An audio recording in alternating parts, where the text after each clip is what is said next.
서울 서부지방법원이 윤석열 대통령에 대한 구속영장을 발부했습니다. 공수처가 윤 대통령을 체포한 지 나흘 만에 이뤄진 헌정 사상 최초의 현직 대통령 구속인데요. 공수처에 나가 있는 취재기자 연결해보겠습니다. 김태욱 기자. 네, 구속영장은 3시간 전인 새벽 2시 50분쯤 발부됐습니다. 12.3 비상계엄 사태 47일, 공수처가 윤 대통령을 체포한 지 나흘 만에 이뤄졌습니다.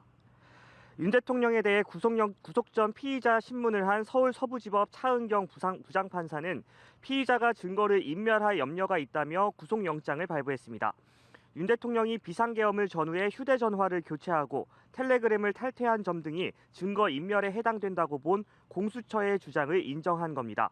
또 형법상 내란 우두머리 혐의가 최대 사형에 처할 수 있는 중범죄인 만큼 범죄의 중대성이 크고 계엄에 가담한 혐의로 김용현 전 국방부 장관 등 10명이 구속 기소된 점도 영장 발부에 영향을 끼친 것으로 보입니다.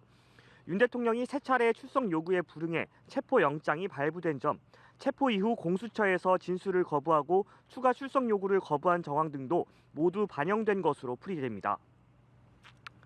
네, 김 기자, 앞으로 공수처의 수사 일정도 설명해 주시죠. 네, 윤 대통령은 체포 기간을 포함해 최대 20일 동안 구속 상태로 수사를 받게 됩니다.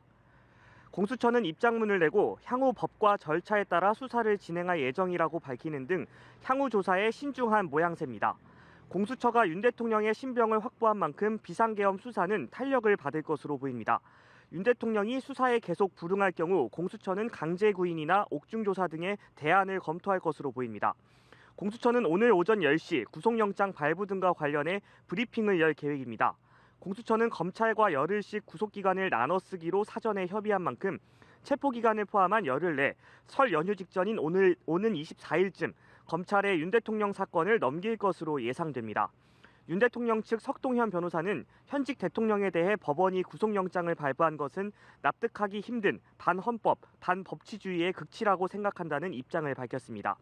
하지만 서부지법 청사에서 과도한 분노를 표출하는 것에 대해 걱정스럽다며 윤 대통령이 바라는 바도 아닐 것이라고 말했는데요. 이럴수록 냉정을 유지해야 한다고 했습니다. 앞으로 구속수사의 변수는 진술 거부는 물론 조사에 불응해온 윤 대통령이 구속 이후 수사에 응할지 여부인데요.